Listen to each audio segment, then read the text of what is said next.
Longhorn fans, Sooner Nation, welcome to episode 201 of the Bevo Podcast, the only podcast exclusively dedicated to covering the greatest rivalry in college football, the University of Texas and the University of Oklahoma. I'm here with my man, Kevin Miller. I am John Whitson. Kevin,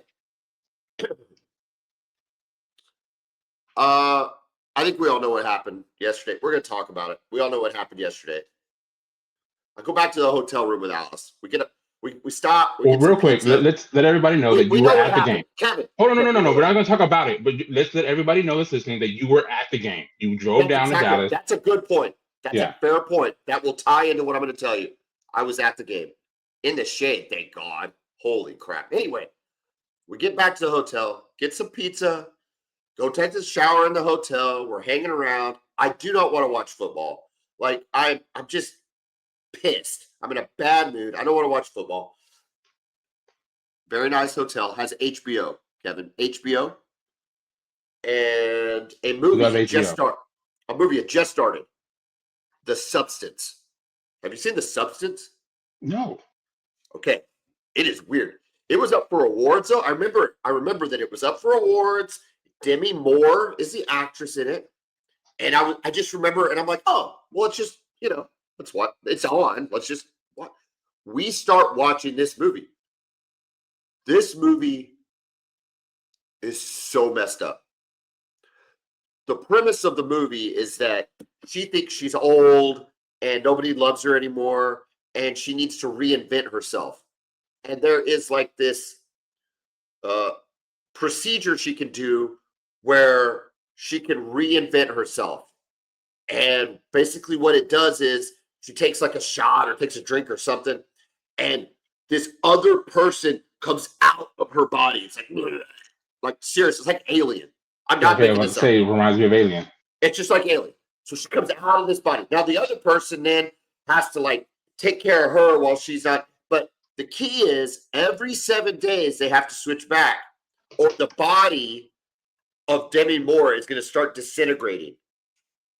Well, what happens is this person, the hot chick played by Margaret Qualley, starts liking being hot and doesn't want to be like an old person again. Does that make sense? So the body keeps deteriorating and deteriorating.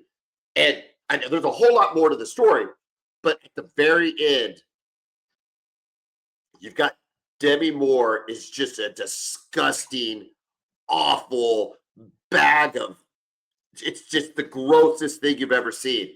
And then she's inside an auditorium, Kevin. She's inside this auditorium, and somebody is scared of her and tries to cut her head off. This is a real movie. 89% Rotten Tomatoes. It sounds like I'm making this up. It's a real movie. 89% Rotten Tomatoes, The Substance.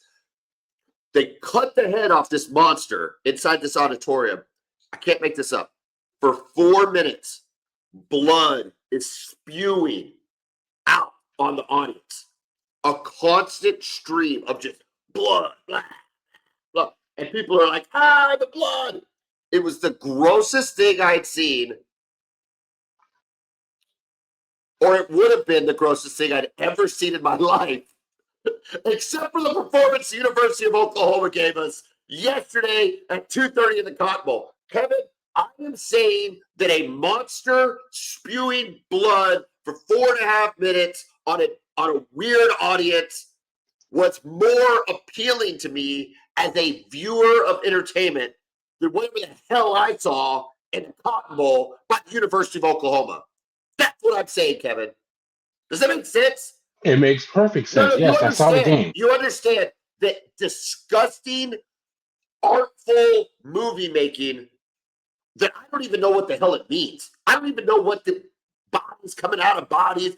Oh, if you saw Demi Moore's testicles at one point in this movie, you'd be like, what is happening? It's disgusting. The level of disgust was so gross. Not as bad as what I saw at the Cotton Bowl, Kevin. Not as bad. This is a list. You see this list? I see the list. I've got like, Kevin, typically when OU loses, and they have lost, there's always like some things you can point out. Hey, this was good. Yeah, we lost, or yeah, we did this. Nothing was good, dude. Nothing. Nothing was good. How surprised were you with everything? So that's what I want to know from Sooner Nation. Were you pissed? Were you obviously you're pissed, but were you shocked as well? No, I am shocked that with the new offensive coordinator, we could not score a touchdown. And never even really threatened either. No. And that's frustrating. I mean, at the end of the day, I am shocked we couldn't score a touchdown. It's been all over the internet. This is not a unique take. 3 out of the last 4 Texas games, Oklahoma has failed to see the end zone. That's amazing. That's almost like Texas failure to get a touchdown pass for those 4 years. We're approaching that level of embarrassment. Yeah, I would agree. If not surpass, I mean, a touchdown, we can't even score. And to your point, it never feels like we're going to score a touchdown. It felt like we had to have a interception or a fumble return or a strip sack, something. You needed a defensive touchdown. Or a special team touchdown. Yeah. Or a punt return, dare I say. And, dude, look, I'm going to talk about, 1 sack, but even then, I think he just tripped. There was, no pressure. The one sack that he got was the one time in the game that he held the ball too long. It wasn't even it was actually a decent job of protection by Gooseby. He just held it too long, and eventually our Mason Thomas got there because he's that good of a football player. Look, the list is long. Okay, it reminds me, the list is long, but unlike Top Gun, it's undistinguishable. So that's a deep cut for anybody out there. That being said, to the victor go the spoils. Kevin Miller, the winner of the 2025 Red River Shootout, his Texas Longhorns defeated the Oklahoma Sooners 23-6. Kevin, I'm going to give you the floor before I air my grievances. Okay, well, what a performance from Texas, man. When we talked about this in the previews and just leading up to this, most people were picking Oklahoma to win the game, and I do understand why, right? Because what we have seen from the Texas offense, and when you think about the Texas offense going up against what had been a dominant Oklahoma defense, especially up front, Texas' biggest weakness is the offensive line. Your biggest strength is a defensive line. It looked like a horrible matchup. And honestly, I picked us to win the game, but for one of the few times, I couldn't really come up with a reason as to why. Right? Usually I'm like, oh, it's because we can do this. We can hit you with this. I've always realized that Texas game plan against Oklahoma really every year has been running outside zone. But this year, Texas has shown no ability to run outside zone. It hadn't worked with this offensive line. Well, guess what, John? They showed up on Saturday and ran outside zone and ran it well. Surprise. It's like Brent Venables has never watched Texas tape in his life. Go ahead. I'm letting you have the floor. I'm letting you have the floor. But my God, Kevin, with the outside zone. Go ahead. I'm not trying to defend Venables here, but I'm assuming he just didn't think he'd see it because he hadn't seen it all year. And when we tried it leading up to the game, it never worked. He's seen it it consistently for the last 3 years. It's the bread and butter play that has beat Oklahoma's ass 3 out of the last 4 years. Correct. Whether he's seen it work or not, maybe we should figure out how to. Your turn. I'm sorry. No. I get it. I just did not expect it to work with Trey Wise there. It is just look. The first quarter, it was a nightmare start. It was a start that a lot of people expected. Right? We couldn't do anything. We couldn't run the ball. We came out with 2 tight ends. I didn't think we were going to do that. I thought we were going to spread and just try to hit little quick shots here and there and take the occasional deep field shot if we could protect. They came out with 2 tight ends, tried to establish a run. We were having penalties. Nick Brooks, who made his first start last week against Florida, or he didn't actually make his first start against Florida. He made his first start tonight or on Saturday. When he came in against Florida, he's really struggled, right? Gave up a lot of pressure, has multiple penalties. Well, same thing in this game.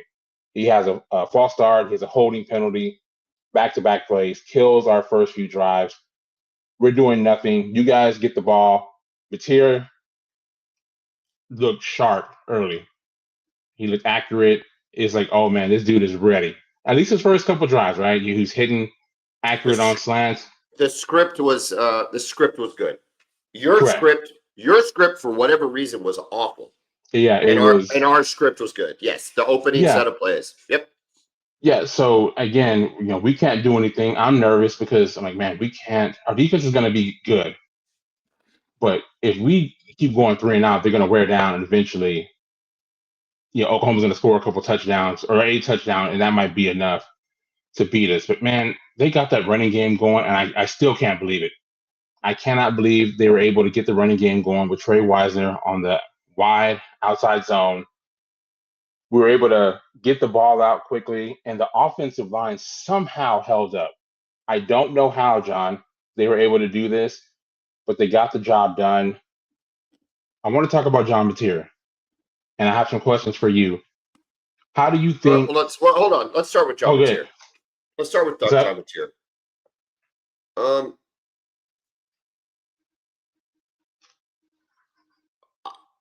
I don't know if he was ready to play or not. I said if he's medically cleared to play, he needs to play. Yes, it's football. because he it's gives football. you the best option to win. Yeah. I mean, could he get hurt? It's football. You can get hurt on every play in every game. Can he hurt it worse? If the answer is no, you roll. And he can throw the ball. You roll with him. Okay. He was awful. He was awful. There's no other way to describe it. When he wasn't throwing an interception, balls were behind, balls were in the dirt. He wasn't making the right reads. He missed reads. I mean, there was one, I think it's Kanik. There's one going around the internet where Kanik is so open. It is insane. I'm there in the game watching it, so I haven't gone back and watched tape, and nor am I going to, but so you don't see a ton of that.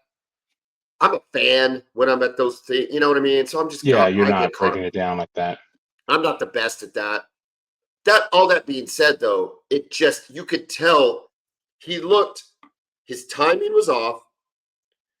We talk about Arch's clock all the time. Yes. Mateer's clock was, I mean, he was way too fast. Happy feet, too quick a decision. And you could tell, even though to your point, I will say he was successful early, but it just still felt, some of the throws felt fortuitous. Let's put it that way. Like, oh my, you probably shouldn't have thrown that one. It just wasn't good. Now, there's a lot of talk. My wife is at the top of the list. We should have subbed him for Hawkins. Whatever. Listen, it was a one-score game in the third quarter. Okay, even into the fourth quarter, it's a one. You don't sub your starting quarterback in a one-score game. You give him a chance to make a play. Like, you're not going to sub him. That I agree with. Here's the thing: he looked like he was physically ready, right? Like he was at least able to physically throw the football to make. You know what I mean? Like the thumb wasn't an issue. But here's the thing, John. I don't think he was prepared for the game. Agreed. He might have been physically clear to play. Agreed. Right, and his thumb might held up to where he could throw the football, but he wasn't mentally prepared to play in this football game, and he wasn't ready to play against this Texas defense. The success you had early, once Texas started clogging the middle of the field and taking away the quick slants, putting the linebackers there, the outside guys, we talked about this all year, weren't really a match with the Texas corners at all. They weren't. So once that middle of the field, the quick stuff was gone. That's when he started. I mean, the first read is not there. That's where he's looking. The second read there, it's not there. Then the rush is coming. The timing's off. That's when the sacks come. The only question I have, and I don't even know if you've thought about this, but I thought that once Texas got that punt return and it was clear that the game was out of reach, I thought they should have pulled him then. Because for a guy who just got back from a surgery on his hand, he was taking a lot of hits, John. And your season's not over. This is your first lot. You still have a lot to play for. I just didn't want to see the kid get hurt again. He was taking a lot of hits, man. I know it's football, but once the game's out of reach, I'm just like, dude, this dude is getting hit a ton. And I give him credit for being out there and battling. But man, who makes the decision if the starting quarterback comes out? It's got to be the head coach. I mean, This is I think no, no. Hold on just a second. Hold on just a yeah, second. it was a head coach. Hard That's the stop, head segue. coach. That's the segue. You're talking about an appropriate decision that needed to be made, and I agree with you. Brent Venables, this was his worst coaching job at the University of Oklahoma, period. And it might have ended with not pulling John Mateer. It started with all the bull crap of, are we practicing indoors? Are we practicing outdoors? Is he going good? Is he doing all this? Stop it. You and your team were not ready to play football because you were busy playing games. You were busy having fun with the media. I don't know how else to describe it. Whether they were overconfident. They weren't overconfident. Whether they were overconfident or whether it doesn't matter. The perception they were giving was one of mischief and frivolity versus seriousness about getting ready to play the University of Texas. And it showed. And it's the most surprising thing about this is you had a bye week and then you had Kent State. There's no reason. No reason not to have a game plan. You had 3 weeks to prep for Texas. That's one of the concerns I had. I'm like, oh man, Brent Venables with 3 weeks to scheme up for this offensive line. This could get ugly, at least in that facet of the matchup. And they just held up fine. Like, obviously, you guys got pressure. Arch was so good at avoiding it. Kevin, we had one sack. It's unreal. I talked about what happened with Texas and Florida. It's flipped. It completely flipped. You had 7 sacks. Colin Simmons had 2.5 sacks. I've been on him all year. Dude, that dude showed up. Malik Muhammad, 2 interceptions and a sack. Are you kidding me? Makes you wonder what would have happened if he'd have played. Yeah, we'd have had him against Florida. Dallas Wilson on someone who can actually at least attempt to cover Dallas Wilson. Back to Brent Venables. As far as being a defensive coordinator, no pressure on Arch. Let a team that ran against nobody else run for like 136, 140 yards, whatever. Mm-hmm. And I don't even know what else I got. And then as a head coach, the clock management at the end of the first half. Just one of the most bizarre things I've ever seen. I'm watching this, like, what is happening here? Why is everybody standing here looking at the sideline and the clock is just draining? But you have a chance to score. You are moving the football. 40 seconds on the clock, Kevin. And you're moving the ball. You're moving it. Kevin, it got all the way to 10 seconds. 10 seconds. Then you call timeout. At that point, you run it out and just kick your field goal. Correct. Even up 9-3, it's like you look at like, well, that was weird, but we got points out of the deal. Correct. I mean, dude. I mean, my God, you're literally running a Hail Mary, which, by the way, though, even that to be said, I think he threw it straight to the Texas. I was in the opposite end zone, right? I'm in the south end zone looking north. Yeah. And I'm like, he throws it. I'm like, you see Muhammad coming. Yeah. It's like, he wasn't even coming. He was just standing there. It was like a punt return. It was like a punt return. It was absolutely like a punt return. And I'm just going, I don't even know what that clock management was. I don't think Lincoln Riley was a good head coach, and they beat Michigan. That's talk about just. I told Casey that last night. I was like, man, if this night couldn't get any worse for John, USC is all over Michigan right now. And so, it's just like whatever. But I don't ever remember that level of incompetence that just is so glaring. Like, there's 40 seconds. There is like a gazillion things you could do. We're subbing. It's like, what offense? Why are we subbing? Correct. Like, what's happening? Yeah. You run tempo. You see if you can get a touchdown. If not, you get in the field goal range, kick the field goal, and you go into halftime with the momentum. Our best offensive performances over the year have been tempo. We know how to run tempo. John Mateer runs tempo. The offensive, it's not like we're a non-tempo team. Yeah, you're trying to run a 2-minute drill with that you're not really comfortable with. No, this is what you do. It's what we do well. And so I'm like, is that Brent Venables? Is it Ben Arbuckle? And when you're seeing the clock go down, yes, you only have one timeout. Use it.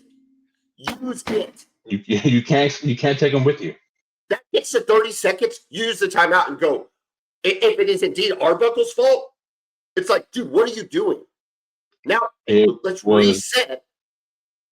it was bizarre, man. For him to just sit over on the sideline and go, "Yep, clock sure is running. I guess we're going to dial up something really good." Oh, timeout. What? It was it was inexplicable. It's Prior been to that, 24 hours, and I have no explanation as to how that could have happened. Kevin, prior to that, it's like 2 minutes and 11 seconds go right before the 2-minute warning, and we get a false start. We could have ran it all the way down to the 2 minutes. We come back out, and then we run it down to the 2 minutes. It's like, so you got a 5-yard penalty with the intention of always just taking it to it's like a constant game of overthinking himself or outthinking himself. Yeah. Like very simple things in the course of a football game that you're like, if he can't do this, no wonder he can't game plan for outside zone for Texas. Yeah. Does that make sense? Yes, it makes perfect sense. Like managing the game is really the biggest responsibility of the head coach on game day. You have coordinators and stuff. Obviously, he calls defense now, which I thought was a concern. Up to this point, it's been great. He's done a good job. It's fine. It's fine. But you got to manage the game, man. Offensively, they gave up 16 points. Whatever. The issues offensively, yes, we gave it the run game. Look, Arch threw for 166 yards, and you ran for 156 yards. I mean, that's because you're a competent offense in the SEC. That has nothing to do with anything else. It was a game plan.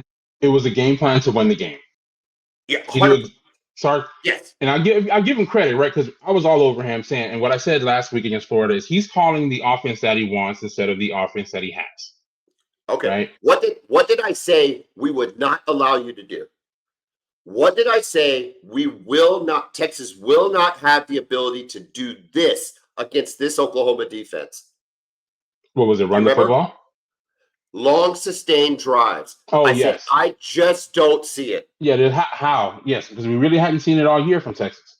12 plays, 75 yards, a field goal. 14 plays, a touchdown, 7 minutes and 11 seconds, 75 yards. 13 plays, 65 yards, a field goal, 6 minutes and 15 seconds. In 3 plays, it was over a quarter of football. Drives. 3 drives. 3 drives. Yeah, the third quarter possession. Oklahoma ran 4 plays in the third quarter. Yeah. And the crazy thing is, we're just running the football and short, quick passes.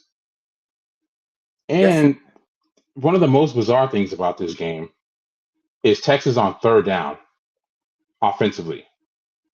And Arch Manning on, what was he, like 8 of 10 passing on third down? Probably. I couldn't believe it. Oklahoma has not allowed anything. They're the best third down defense in the country. Texas is one of the worst third down offenses, and they were incredible. And Arch was incredible on third down. I couldn't believe it. It starts with no pressure. He had time to throw all day. He had time to throw. And when you did get pressure, he was able to step up, sidestep it, get rid of the football. It was a great pocket awareness game from him. But I was really excited to see it. I never saw you talk about the game plan and we expected Venables to bring with all this extra time. I never saw an exotic blitz.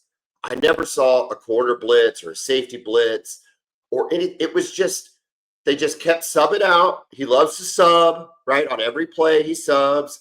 I think what he thought was that I can win with 4. I guess it's like he had every reason to think that he could win with 4, 5 max, drop into coverage and take away the short throws because that's what Texas is likely going to do. And it didn't work. It didn't work, and they ran the ball. And in the third quarter, John, they were moving people. The Texas offense, which hasn't moved anybody, which hasn't shown the ability to consistently run the football against San Jose State. They really couldn't run it against UTEP. And they were moving the Oklahoma defensive line back. I don't know where it came from. I was stunned. Well, they came ready to play. Texas came ready to play. They were embarrassed. Yeah. They were embarrassed in Florida, and you had to hear about it for a week. Yeah, for sure. And to your credit, you said this after the game, after the Florida game. You said, I'm not happy about this because now Texas is going to be fired up and ready to go. And y'all were. You were. It's like how Oklahoma isn't fired up. I don't know, but they weren't. You could tell they weren't. Then back to John Mateer. 3 interceptions. Look, I mean, you had a serviceable game plan. You'd agree with that, right? A serviceable game plan. You didn't Offensively? Yeah, this isn't Yeah. 2008 Colt McCoy No, or yeah. It's not that kind of genius type of 05 stuff. Vince Young or Yeah. right. You have a serviceable game plan. You'd agree with that, right? Yeah. It was just a game plan to win, not to show out or anything like that. Just a game plan just to win the game. 3 interceptions and a punt return and give up a punt return for a touchdown. You cannot win that game in the SEC. Oh, absolutely not. No way. You can't do it. It No doesn't way. matter. It doesn't matter. You can't do it. It was awful, Kevin. It was awful. And then you talk about how well y'all ran the ball. I don't know what you do anymore. Like, as an Oklahoma fan, I don't know what to say or what to do or who to even criticize. 30 carries for 48 yards combined as a team. It doesn't even matter. I could call out Torrey Blaylock. He was still less than 2 yards a carry. 30 carries for 48 yards. And I know there's some sack yardage in there. I don't care. 1.6 yards a carry. Yeah, I mean, it's just not going to get the job done at all. Kevin, the thing about it is they've got nothing. They've got no answer. No, yeah, where do you turn from here? And here's the other thing too. Look, DeMarco Murray, I don't know what you're doing. And nobody else does either. But you cannot, if you have a starting running back, stick with the starting running back. Okay? Yeah. Stick with if Blaylock's your guy, then he needs to be your guy. Was Wisner running in the first quarter? Did you think Wisner was going to get 94 yards rushing? In the first, no. You stick with your starting running back. Stuck with it. Throwing out Xavier Robinson, and then he throws out Jay Knott. Jay Knott. Xavier Robinson, who we've already seen him this year. It's so weird. I have a question for you. Where the hell's Taylor Tatum at? Is he still on the team? Is he literally on the football team? Well, trust me. I feel like he would have gotten to play because apparently he lets everybody play. Like, I don't even know. Let a dude get some rhythm. Pick a guy and let him roll. Give him 2 or 3 series and let him eat. And you're not doing any of that. So they come in so awkwardly. They have no rhythm. Everything is new because they've been on the bench for the last 20 minutes of real time. And it's weird. So Jay Knott, there's a video going around of Jay Knott. Have you seen this where it looks like he misses a block for Deion Burks? Yeah. And Anthony Hill Jr. lights up Burks. Do you remember that? Yeah. Have you seen that? Yeah. Mm-hmm. I don't think it was on Ott. On second thought, at first I thought it was on Ott. On second thought, it looks like Burks was supposed to have wide, and we would have had the corner blocked, and then Ott would have been around to block. He'd have been in a much better position to block Anthony Hill, and Burks would have had to miss one guy. Yeah. Right? So Ott's getting a lot of heat for that. And just in general. But I also think he doesn't have a very good feel for the game because he's in there so sporadically. He hasn't played. They're all in there so sporadically, whether it's his fault or not. It's like, I don't know. And then offensive line, I don't even know where to start, Kevin. My God, this is the University of Oklahoma, and we can't block losing Derek Simmons that was ended up being a big deal for y'all. And I'm not saying this guy is, Trent Williams or anything, but no. It hurt once he went down. Your right tackle spot really struggled. You had to move some guys around, and it was just feasting. The entire Texas defensive line was in the backfield. Colin Simmons was Colin Simmons of last year, right? He looked like that guy. And the thing about it with Oklahoma, really this whole year, right? John Mateer, and we talked about this when he got hurt, is the fact that he covered up for all the other flaws in the offense. The fact that you really couldn't run the football, it was okay because he could make things happen. The receivers weren't really great on their own, but with his presence and his ability to make these kind of crazy throws on the run, it masked over all that. When he's not 100%, man, and again, he was a full participant yesterday, but his inability to run the football, right? Like, he was having to protect himself on the broadcast they showed him even when he was scrambling and he would dive, and when he would dive, he was keeping his hand from actually hitting the ground. So he's having to protect himself more than he normally does. That's a big deal for a player like that. It's like, Sam Ellinger, if he would hurt, it's. Here's the thing. So without that, there's no hope really. I saw Michael Hawkins play against Kent State, and his 75% John Mateer gives us a better chance to win. Yeah, the coaches know that. However, to your point, long term, this is a marathon, not a sprint. Unfortunately, in a world where you have to think about this thing, this is only one game. Of course, I don't ever attest to that. This is OU Texas, but you know what I mean. Yeah, correct. Somebody's got to be the standings. It's one game. Somebody has to be the adult. Let's face it. You saw what I saw against Kent State. You roll Michael Hawkins out there, we get beat again. It doesn't matter. For sure, completely. It doesn't matter. We can't run the the defense ball. wasn't going to. We can't run the ball, so it just doesn't matter. It's irrelevant. Kevin,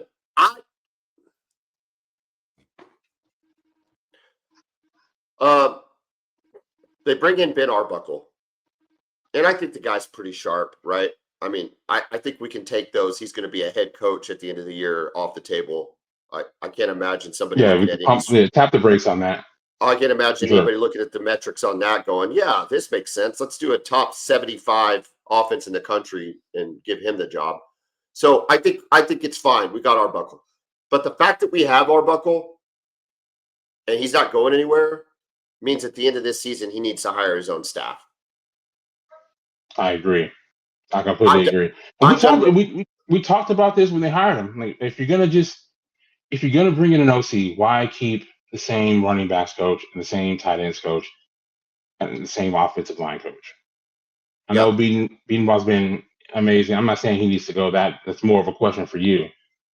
But the running back position has just been it's like a black hole for Oklahoma for the last 3 years. And since Eric Gray left, who was a transfer, DeMarco Murray has proved to be a very good recruiter.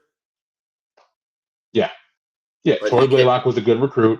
Taylor Tatum the year before, right? I know he hasn't done it on the field yet, but he's still a 5-star recruit. 5-star recruit's a 5-star recruit. So yeah, Jay Knott out of the portal, whatever impact he had on getting him in here, it hasn't worked out. But everybody thought Jay Knott was a good pickup. So sometimes you whiff. Yes, he was very heralded in the portal.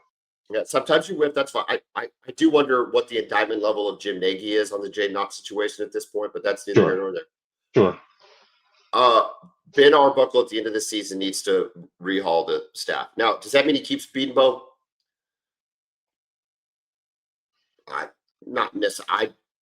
I'm okay if he stays and okay if he goes. Yeah.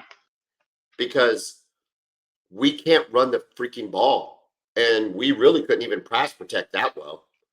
And we know this. And it's a known thing. And he knew what he had coming in. And he's recruiting well with Fasusi, but didn't. Yeah, and Foji was a big recruit too. Yeah, Caden Green was a big recruit.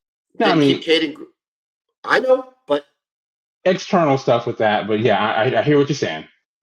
My point is, if he stays, he stays. If he goes, he goes. But DeMarco and Joe John and even the wide receiver coach. Now, am I saying Emmett Jones? Am I trying to be like knee-jerk reaction guy? No, I'm not. I promise I'm not. I think Emmett Jones does a really good job. Except you said it yourself. None of these receivers could match Texas's athleticism on the edge. There were 0 deep shots in this game. Yeah, I mean, like the guys you have are basically slot guys who are good for running across the middle of the field. Like Burks is really good at that, catching and running. Satania too, but not that number one guy. And you're Oklahoma. You have a history there. You had Hollywood Brown. He wasn't even your top dude. CeeDee Lamb was. Yeah. Those are just the kind of guys that you've had. So, and you've had them and had them and had them. You've had, and even if you don't have necessarily the 5-star recruit type guys. No, but we've had them. You just have guys who just D.D. Westbrook, Sterling Shepard, Ryan Broyles. Yes. The list goes on and on. We've always had dudes. And we don't have anybody that can take the top off the defense at all. No, not at all. Not at all. And even if we did, I don't think we have the offensive line to protect for the route to develop. So that maybe True. that's not a non-issue anyway. And real quick, Javon, your offensive line depth is also pretty concerning. I saw some of the post game stuff that Fasusi had to go out for a play for whatever reason, and you had to bring, I can't remember the guy's name. He's the guy from the UK. Is Daniel Akin something? I can't pronounce his name. So Akin yeah, Newman. Yeah. he came in at left tackle, and he's a guard.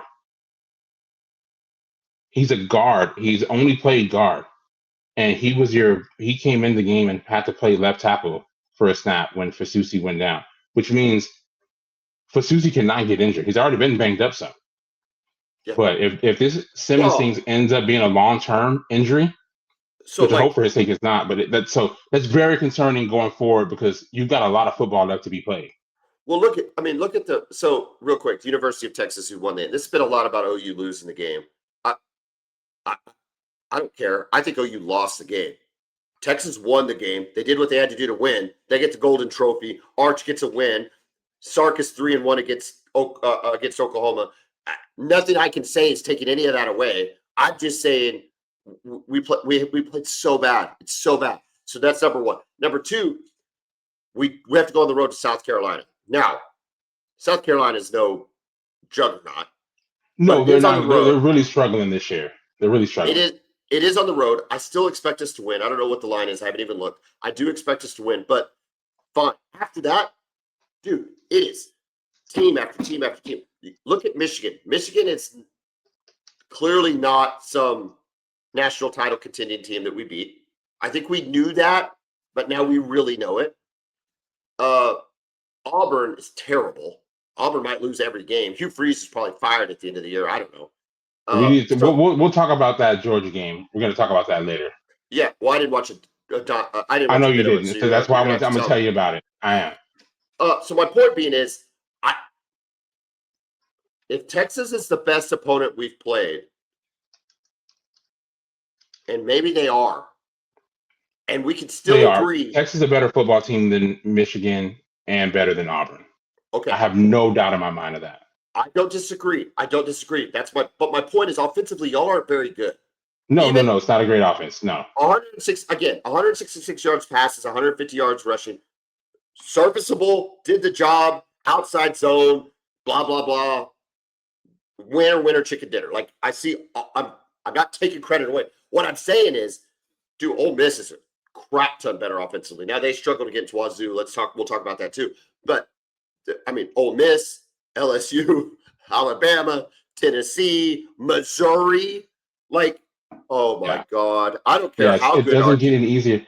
And again, that's kind of goes back to what we were talking about leaving Mateer in the game once the game was over. And he's still getting hit almost every play. Like, what are we doing? This kid just had surgery 17 days ago. It's bad. It's bad coaching. Brent Venables got out-coached on every level of the game. And you know what, dude? Listen, I love you, BV. I nobody wants him to be more successful than me. Like, nobody. He is a Sooner. He was with us for national championship.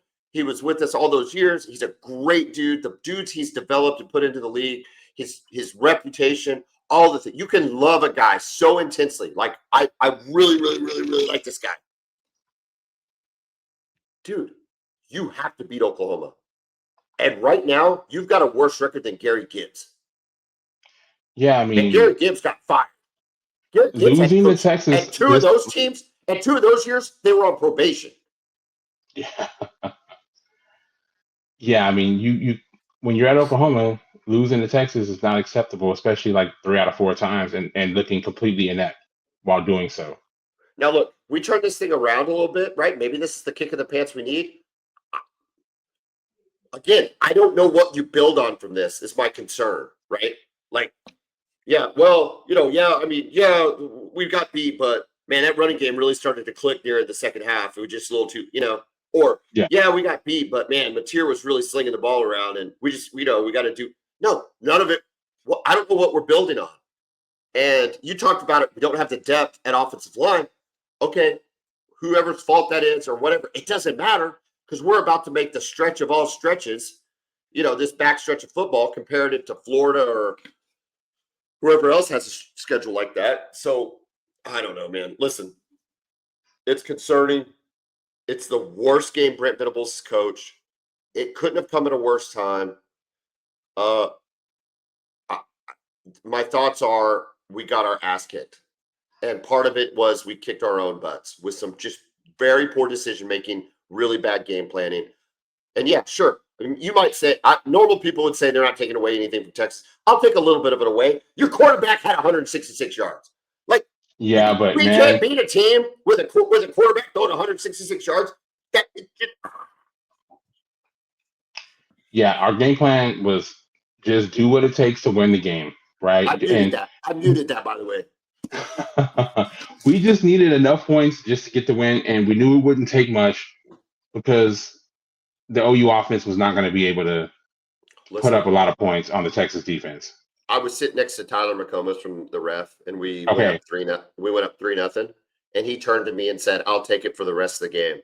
And I said, "Absolutely." So I'm not. When I say I'm not taking anything, I'm not taking away anything from the fact that you won. You won the game.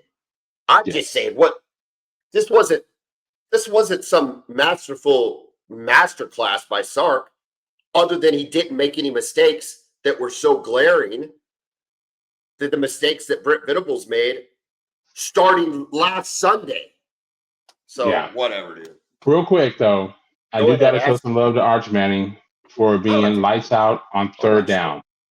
You don't know. I don't expect you to show love, but being lights out on third down, it was incredible. This guy just hasn't.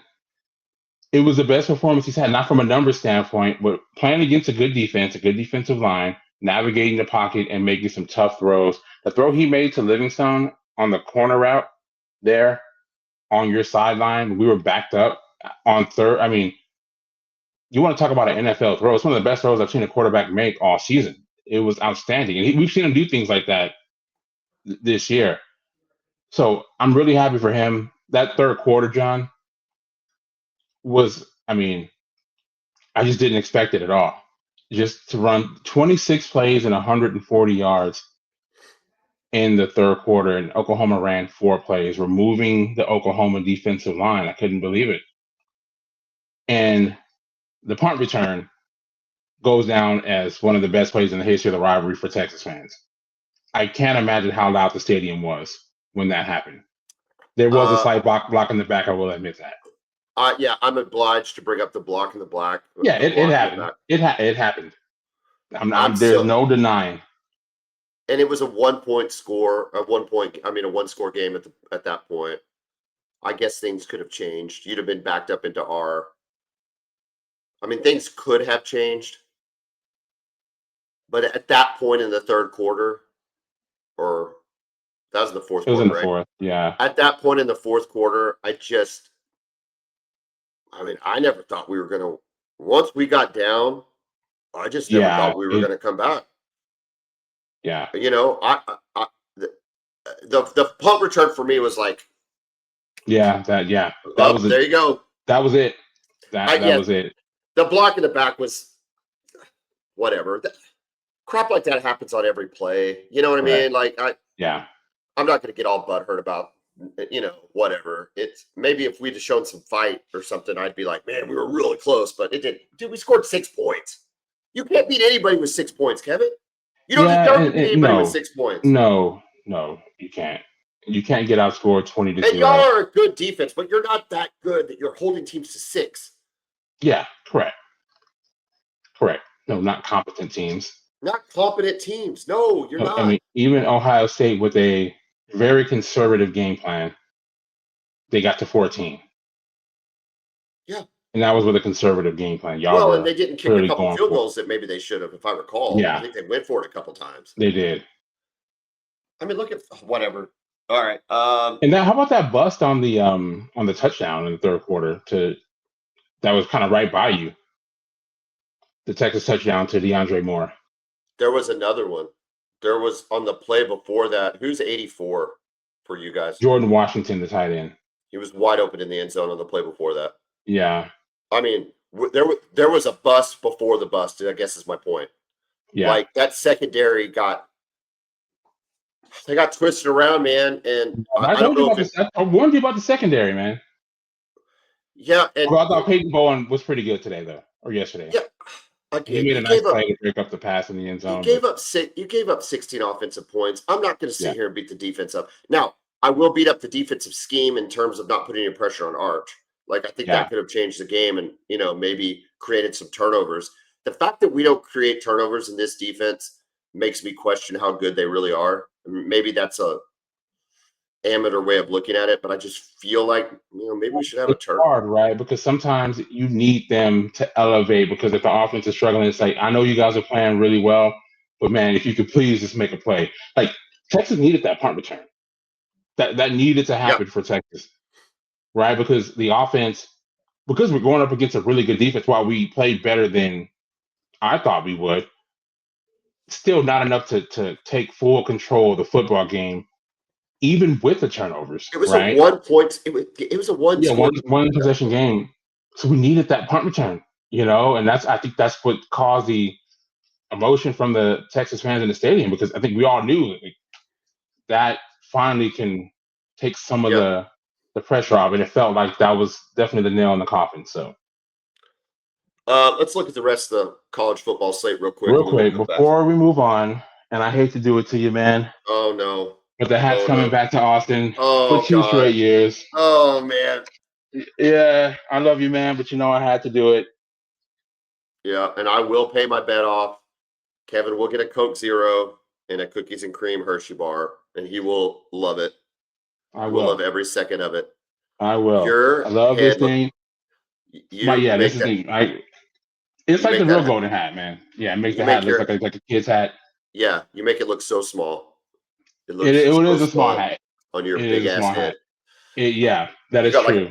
You got like a Barry Bonds head over there. Holy cow! No roids though. No cream and clear. No cream or clear over here. First back-to-back win for Texas over the University of Oklahoma since 2008, 2009. It's kind of wild, right? In this rivalry, just kind of shows how horrible Texas was in the 2010s. Yeah. If we can't score, we won't win the next one either. I'll just throw that out there right now. No, and I'm sure I understand the frustration from Sooner Nation, because we dealt with this, especially in the 2010s, in the 2002, just throughout the whole Mac Brown era. I think you scored touchdowns at times, though, Kevin. I mean, we 12-0 in 2004. I mean, not a single point with Vince Young and Cedric Benson in the backfield. Not a point. Easy. Y'all were good defensively, but I mean, no point. 14-3 in the 01 game with Chris Sims, Roy Williams, B.J. Johnson, Sloan Thomas. Okay. Well, whatever. Even with the defense y'all had, and which was 2001, y'all were playing incredible defense, but we can't get a one touchdown. I can't deal with it. All right. I can't even talk about it. I know you want to keep talking about it. God bless you. North Texas went on Friday. They had a chance to maybe get in. That door was shut severely by South Florida, 63-36. Okay. Let's move to Saturday. Some crazy stuff happened on Saturday. Playing at the same time as the OU game. I didn't see a lick of it except some score updates. Oregon goes down at home to Indiana, 30-20. I don't know how much you watched of this game, Kevin, but that is a shocking development. That's got to be the win of the year. Man. It's got to be the win of the year. Absolutely. I mean, Oregon's rolling. They look like the best team in the country, right? Right there with Ohio State. And Indiana's defense. I mean, Dante Moore, 21-34, 186 yards, 1 touchdown, and 2 interceptions. Oregon as a team, they like to run the ball primarily, right? 81 yards rushing. That's Oregon. Unbelievable. And you don't expect that kind of defense from an Indiana Hoosiers. No, and they did. And again, on offense, just enough, right? It's kind of like the Texas game plan. 215 yards passing for Mendoza, 111 yards rushing as a team. But just really opportunistic, some big plays. Their receiver, Elijah Surratt, who came with Signetti from James Madison, 8 catches for 121 yards and a touchdown against the Oregon defense. This is a big time win to go on the road. We all know Autzen Stadium is one of the toughest places in the country to win games at. For them to go in there, force Oregon into 2 turnovers, and just to win there. I mean, they go up in the polls to number 3. They look like a shoe-in for the playoff now. Staying in the Big Ten, Ohio State did take care of Illinois 34-16. Not a ton of drama there. Dropped Illinois kind of out of the playoff picture, I think. I think it's fair to say maybe they can still make a decent run. football team, but they're still mid, below that top tier in the Big Ten. Yeah. However, in other Big Ten news, almost as interesting as Indiana beating Oregon, or maybe more so. I think it might have longer ramifications. Penn State drops their 3rd game in a row. Northwestern, Kevin, they lose 22-21 to Northwestern. Is that right? Northwestern, that's right. Drew Aller, they lose him for the season with a lower body injury. Correct. Looked like a broken lower leg ankle. And to kick a man while he's down, they then fire James Franklin. Now, he'll be buffeted by his $49 million buyout. But how shocked are you that Penn State has decided to fire James Franklin, their 2nd winningest coach of all time, behind the, laterally, at the end of his career, disgraced Joe Paterno. What are you making this? I'm not sure I understand this situation. I was surprised, honestly. They were in a college football semifinal last year. Exactly. We talk about that, and everybody's like, oh, he can't beat Ohio State and Michigan. I'm like, okay, well, you're in the playoff, right? With this 12-team format, you're pretty much going to be in the playoff every year, even if he keeps that current track record up. And like you said, John, they were in the semifinals with the chance to win it. It's not like they got blown out. It was a 1-score game. They did have the unfortunate turnover, which led to Notre Dame field goal. But, they were in that game with a chance to beat Notre Dame and play for a national championship. The Oregon loss, tough. And you can't go and lose to UCLA the next week. And obviously, you have no business being even in a close game at home against Northwestern. But I felt like they would have given him at least to the end of the season before deciding to make a move. So it makes you think, do they have somebody lined up? Have they talked to, have they had some backdoor conversations with someone like Signetti or some other hotshot candidate? What do you think? I don't know if they've had the conversations. Look, James Franklin to me has always been, outside of Mac winning the national championship in 2005, which you can't take that away from him. I always used to joke about Mac being Mr. 10-2. Like he was always going to be 10-2. Correct. Yeah, he's going to win 10 games every year. He's always going to win 10 games, but he was always going to go to the Rose Bowl or the Cotton Bowl. It was just never going to really be, outside of Vince Young, you just were never worried about it, And even all those years we were beating y'all were 10-2, 10-2, 10-2, 10-2, 10-2. And that's kind of how I see James Franklin, right? Yeah. And I think it's really hard to fire a guy like that, but you do probably is. You get a statue for that. But as a fan, you probably get frustrated. There's got to be something going on that we don't know about. Is my point. Yeah, because if you're Penn State, right? You're always going to be a notch behind Ohio State and Michigan in the Big Ten. I don't think that's unfair, right? Nope. So to be 3rd in the Big Ten around, I know you have Oregon. Now you have Oregon. That doesn't help anything, but be right there. Still have a chance for the college football playoff every year and to compete, be in the mix, in the national championship mix. If you're Penn State, can you really ask for more? Do they feel like they're a national championship program? So when I say there must be something else, it's 2 things. It's what you talked about first, which is they think they have a line on a coach. And the one that comes to mind immediately is Signetti. Obviously, the win against Oregon, just what he's done in Indiana. So that's one way to look at it. They've got a line on somebody. The other way to look at it is he does not have very strong relationships with the AD and or the regents. or the president, right? That Yeah. somewhere along the line, he pissed somebody off. And they put up with it for a while and put up with it for a while. And we're waiting for an excuse and going 0-3 with terrible losses to UCLA. Although UCLA beat the tar out of Michigan State yesterday. They really did. Yeah. 41-13 or something like that. So maybe UCLA has figured something out with Garrett Neuheisel and Nico, but you can't lose to Northwestern, right? I mean, that's terrible.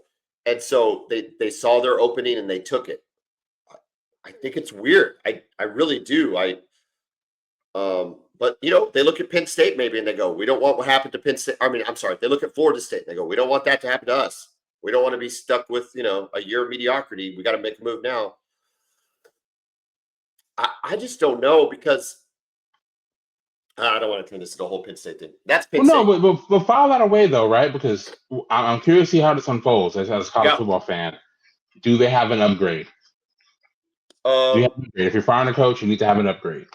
Ole Miss was a 35.5-point favorite, and they beat Washington State 24-21, and I think they were even down in the second half. Is that correct?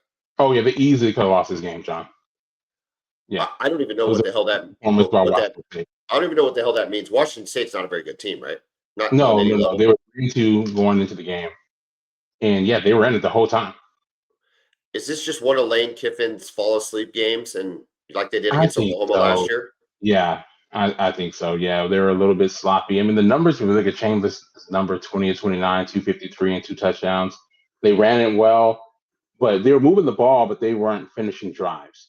Looking ahead to Georgia, maybe? They play Georgia this week. That would be completely understandable.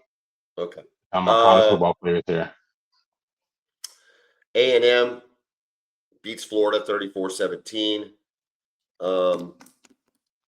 Regardless of how good Florida is or is not, I did not think they could get up physically and mentally 3 weeks in a row. And A&M's going to be ranked what, 4th in the country, maybe 3rd? They are. The rankings are already out. They're 4th. They're 4th. Yeah. I don't want A&M to be this good. They might be. Alabama beats Missouri on the road, or Missouri's at home. Alabama was on the road, 27-24. Again, another game Bama could have lost. It sounds like just a really good football game. Yeah, it was. Missouri hung in there and competed. Bo Perbula. Bama did a pretty good job on their running games, slowing down Missouri's really good running game. Ahmad Hardy, 52 yards off of 12 carries. But their defense made some big plays, and Ty Simpson continues to impress, spreading the ball around. Yeah, he's looking more comfortable. He looks more and more comfortable every week, doesn't he? He really does. And we talked about Alabama, this kind of gauntlet that they're going through right now. At Georgia, they got it done. Vanderbilt, they got that done. At Missouri, they got it done. They've got a big one coming up here against Tennessee at home. Massive, massive football game. They get through this, and they got South Carolina, LSU. So it's a tough schedule, but so far they've managed it well. I'm curious to see if they can keep it up. Texas Tech beat KU 42-17. Coaches got into it a little bit over the tortillas. You see that? I did not know. Yeah, Lance Leopold was a little pissed off about the tortillas, and I guess like a pocket knife was thrown out onto the field, and there's a video circulating. I need to see that. And then Joe McGuire's like, what do you want me to do? Like, what do you want me to do about it? And Lance is like, well, it's your freaking stadium. Do something about it. So anyway, that was KU didn't show that much fight in the game, unfortunately. Georgia beats Auburn 20-10. You said you had thoughts on this game. Go. Yeah. Okay. Auburn up 10-0 in this game at the goal line. Right. They've got it at the 1 yard line. They run a quarterback sneak. Jackson Arnold reaching out over the goal line. As he's reaching out over the goal line, a Georgia defender comes over, punches the ball out. Georgia recovers. They call it a fumble on the field. They reviewed this thing. It felt like 20 minutes that they reviewed this one play. What'd you think? Man, it was so hard. I thought it was a fumble. I think it's one of those situations where whatever they would have called it on the field would have stood. If they would have called it a touchdown, it would have stood a touchdown. Called it a fumble, it stood a fumble. It was such a bang bang play. And they're up 10-0, about to go up 17-0, and it's right before halftime. If they would have gone up 17-0, I think they would have won the football game. I don't think Georgia would have been capable of coming back from down 17 the way Auburn was playing. They were playing really good on both sides. Instead, Georgia gets the ball. They go down the field. Auburn implodes in, what has become typical Auburn fashion. 2 personal foul penalties on that drive. Yeah, Georgia gets down there, kicks a field goal to make it 10-3. So we go from potentially 17-0 to 10-3 at halftime. Come out, Georgia makes adjustments. Auburn never scores another point. Ends up being 2010. So Hugh Freeze, man, he has to feel like the referees just hate him after Yep. what happened in the game in Norman, right? Yep. The fumble Hey, recovery. guess what? They might hate him because he's not a very likable guy. He's not, no. But the Isaiah Satania fumble that they overturned, obviously the Yeah, the Satania sketchy play. yeah, Yep. all that, and Hey, then to make that's the things last. worse, That's the last touchdown I remember OU scoring. Go ahead. yeah, the another situation that almost made his head explode. Georgia had the ball here. It's a critical third down. Play clock's running out. Kirby starts running over to the referees. Did I you saw see that this. part? I saw it. Yes. They call timeout, and then he tells the ref that he was just clapping. I didn't want the timeout. And they're like, oh, there's no timeout. We're going to reset. So they get a whole new play, the whole new play clock. I'm just like, Listen, what is this? you know how I feel about Kirby Smart on the sideline. Yeah. I cannot stand that guy. He's the worst, man. He's the absolute worst. With his bowl haircut and stuff. He's too much for. I cannot deal with him. Yeah. So again, Auburn is Auburn falling apart, 0-3 in do the they go? SEC, Yeah, and their fans think the refs hate him. they do. They probably do. LSU beats South Carolina. That's who Oklahoma plays next. South Carolina 20-10. I don't know that LSU's any good, but a win's a win in this SEC. Tennessee beats Arkansas 34-31. Arkansas puts up fights at least. They Whether do. that's They fired Sam Pittman, and Petrino is now the interim head coach. So they did, come out with some energy. They kept it close. Tennessee got up, and then they fought back. So, good effort from them. I just don't think they have enough talent to really compete no. against anybody good in the SEC. Georgia Tech beats Virginia Tech 35-20. The aforementioned USC Trojans beat Michigan 31-13. Thanks a lot. Notre Dame wins. Real Yeah. quick on that. I know you hate USC. Thanks. Let's do it. Just kick my dog while you're at it. 224 yards rushing for USC against a pretty good Michigan defense. Was it the leading rusher like a walk-on or a true freshman? A walk-on, yeah. King Miller. 18 carries, 158 yards, and a touchdown. I don't think Michigan has a very good rush defense because we actually ran the ball pretty well against them, if you remember. I don't know what our stats were, but if you'll remember, we had like a long drive in the fourth quarter, just running the clock out, running the ball on them. Yeah. And Michigan's offense, Bryson Underwood, 15-24 for 207 yards, 2 touchdowns, and INT. 109 yards rushing for Michigan, not going to get the job done. No, Ron Moore's in a tough spot. Godly, if you're Michigan, you almost wonder if you go after James Franklin. Seriously. Yeah, and like you said, and they got Washington at Michigan State. Okay, the schedule does set up for Michigan to make a run here. Washington, Michigan State, Purdue, Northwestern, Maryland, and then, of course, the Ohio State. Yeah, who they have beaten, 5 years in a row. Notre Dame beat NC State 36-7. BYU with a big win in double overtime, 33-27. Utah beats ASU 44-10, and Arizona State loses Levitt. Is he out for the year? I'm not sure, but he was out for the game. He didn't play. They ruled him out before the game. Okay. I don't know if it's a long-term deal, but clearly they missed him. That hurts Arizona State's chances at coming out of the for sure. And Utah gets a little life back. We're seeing some separation, right? Texas Tech and Utah. Yeah. And BYU. Don't forget BYU. BYU keeps BYU as winning. well. Colorado with a big upset against Iowa State, 24-17. And then Florida State falls to Pitt to go to 3-3. Florida State is the feel-good story that once was, but no longer is. Yeah, that Bama game, Florida State seems like years ago.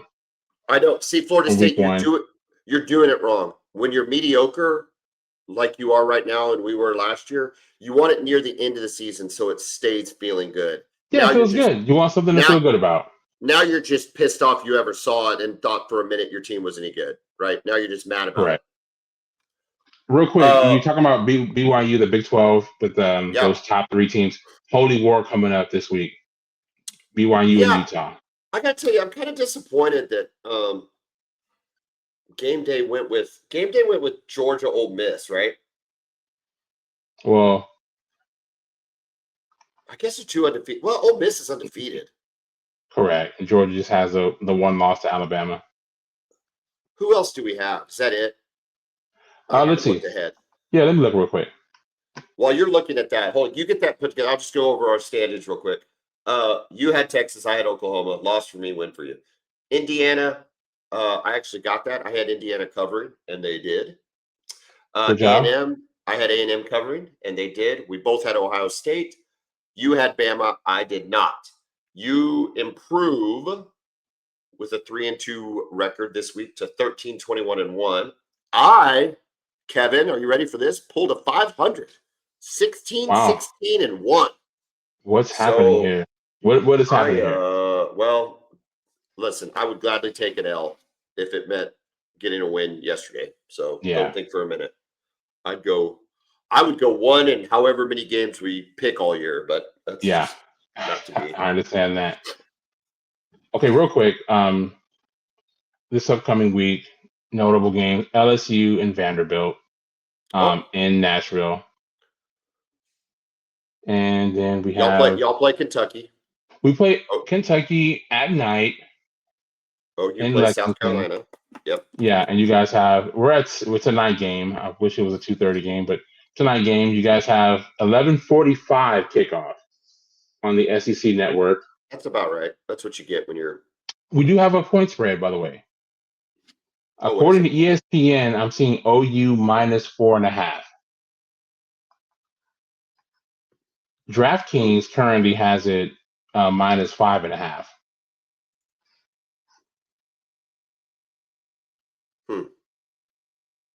On the road, Williams-Brice Stadium. South Carolina's struggling, man. It doesn't look right. North Sellers just hasn't clicked for them all year.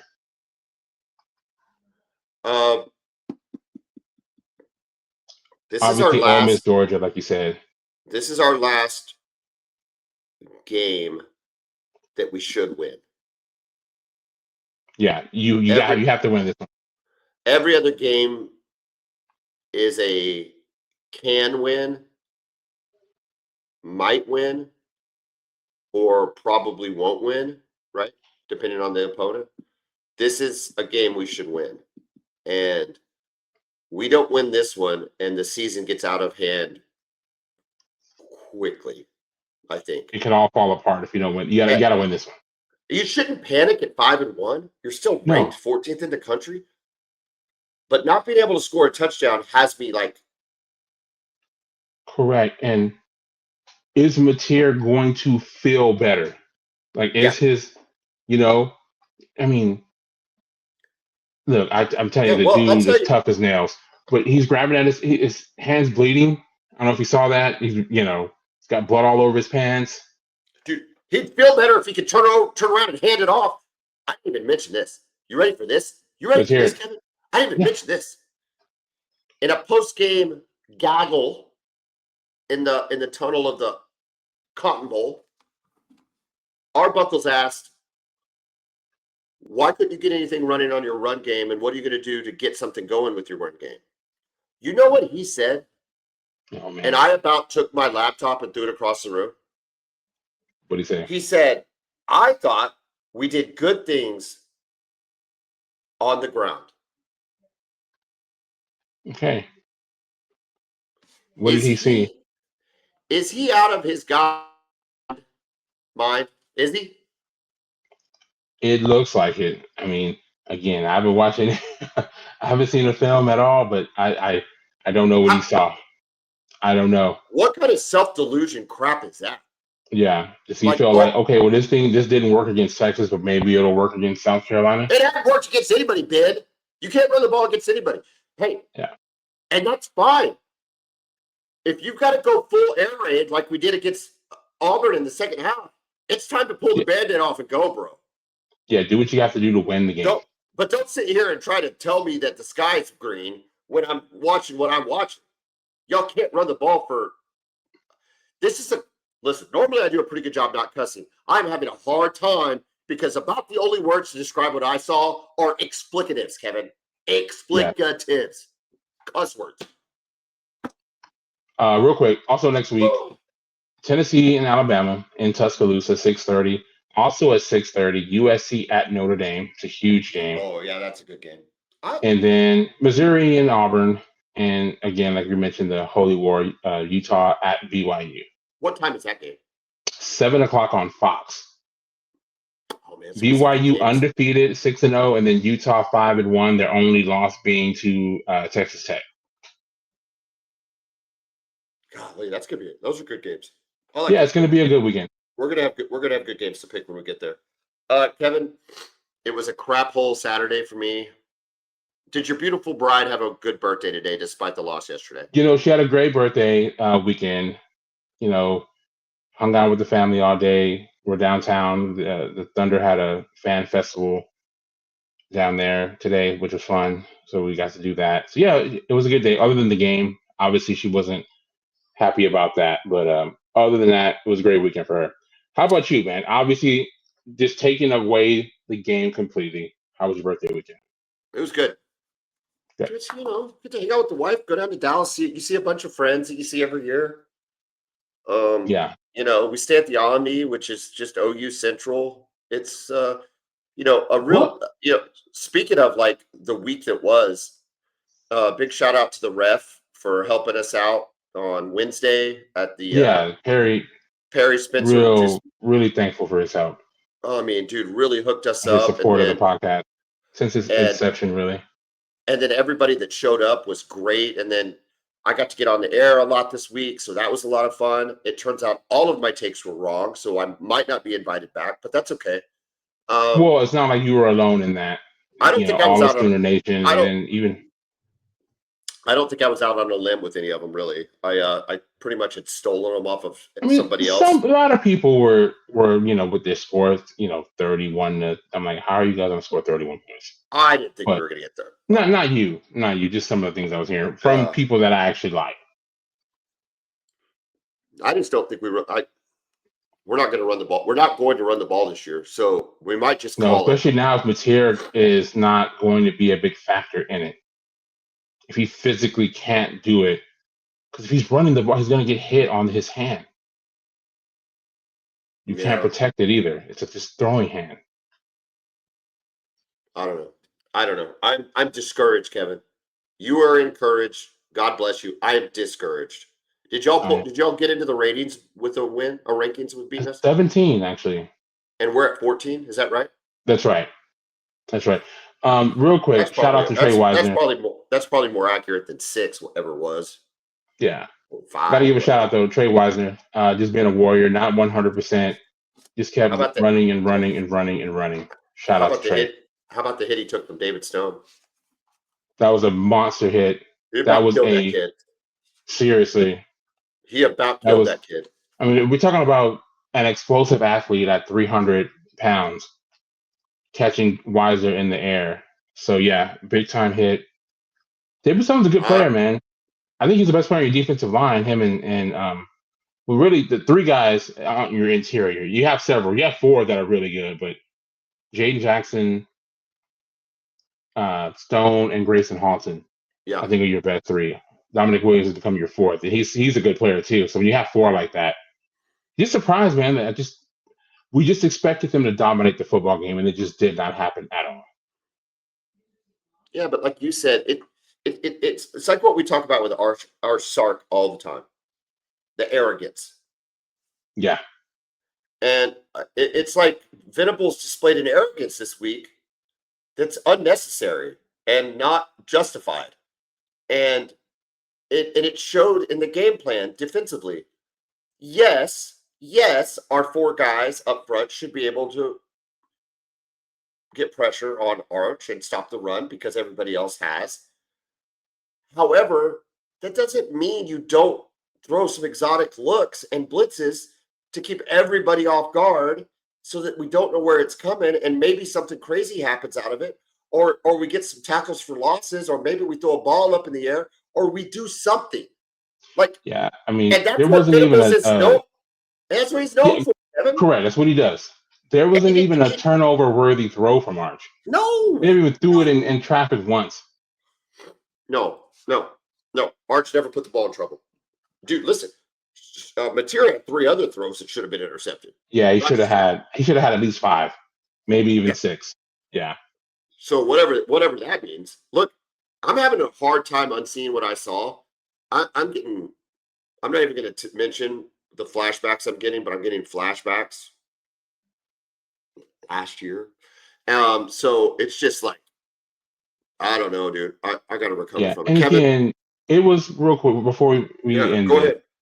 It was going to be hard. It's hard. If I don't know how much he practiced, how much he got to practice, but he clearly in this environment can destroy quarterbacks, right? Yes, we've seen it. He clearly wasn't ready for everything else. I think he was so focused, and rightfully so, on just if he could even play, that he wasn't able to really focus on everything else, the actual game, the defense he was facing, the environment, all of that. And it definitely showed. Do you think we have a better chance of winning with Michael Hawkins if we'd have rolled him out? No. I don't either. So I don't think I think it's a moot point. I don't really. I mean, people are getting. I actually, your sentiment's the best. When you're down 2 scores, it wasn't going to happen. It's called. Just for the sake of protecting John Mateer, you have 6 more games left. I think that's a very good, rational way of thinking about it. And then number 2, unless he just really, really, really wasn't ready to play, you shouldn't have rolled him out there. But if he was ready and everybody says he was ready, then you roll. I mean, you roll him out there. You go with him starting. I get it. But once got to take him out of the game. Protect him from himself, right? He's not going to ever quit. He's not wired like that. Dude, y'all get to wear that golden hat for 364 more days. And Oklahoma just gets to sit here and think about just an awful game for a year. I will say it was nice wearing this shirt around OKC today.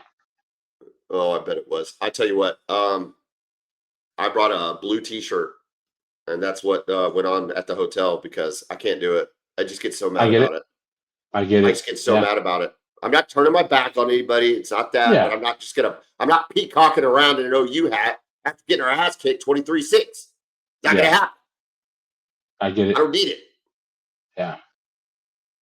I don't need it. I don't talk crap. I don't talk a lot of crap to you. And you don't talk a lot of crap to me. Because we both know what this feeling sucks. It sucks. My God.